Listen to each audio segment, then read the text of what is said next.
याचा अभंग आहे. धन्य भावशीळ ज्याचे हृदय निर्मळ, पूजी प्रतिमेचे देव, संत म्हणती तेथे भाव. विधिनिषेध नेणती एकनिष्ठा धरुनी चित्ती, तुका म्हणे तैसे देवा, होणे लागे त्यांच्या भावा. याचा अर्थ आहे, ज्या भाविकाचे हृदय निर्मळ आणि शुद्ध आहे तो हरिभक्त धन्य आहे. जो भगवंताच्या मूर्तीची श्रद्धेने आणि प्रेमाने पूजन करतो, त्याच मूर्तीच्या चरणाशी हरिभक्ताने आपली भावना अर्पण केलेली असते असे संत म्हणतात.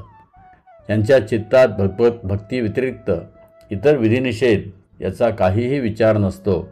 त्याची केवळ भगवंतावरच एकनिष्ठ भक्ती असते. तुकाराम महाराज म्हणतात, त्यांच्या भक्तिभावासारखे स्वरूप भगवंत धारण करतात.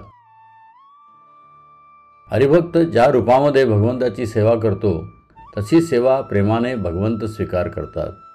केवळ निर्मळ आणि शुद्ध अंतःकरणाचा हरिभक्तच अशा मूर्तीपूजेचे रहस्य आणि महत्त्व जाणू शकतो. भगवान श्रीकृष्ण भक्तांनी प्रेमाने अर्पण केलेले सर्व काही स्वीकार करतात. यावर हरिभक्तांची श्रद्धा असते. स्वतः भगवान श्रीकृष्ण याबद्दल सांगतात, पत्रम पुष्पम फलम तोयम यो मे भक्त्या प्रयच्छति तदहम भक्त्योपृत्या अस्नामी प्रयतात्मनः. अर्थात, जर एखाद्याने प्रेमाने आणि भक्तीने मला एखादा पान, फूल, फळ अथवा पाणी अर्पण केले तर मी त्याचा स्वीकार करतो. अशा प्रेममयी सेवेमुळे हरिभक्त भगवान श्रीकृष्णाबरोबर वैयक्तिक नाते पुनर्स्थापित करतो. हे सर्व हरिभक्तांच्या एकनिष्ठ भक्तीमुळेच साध्य होते.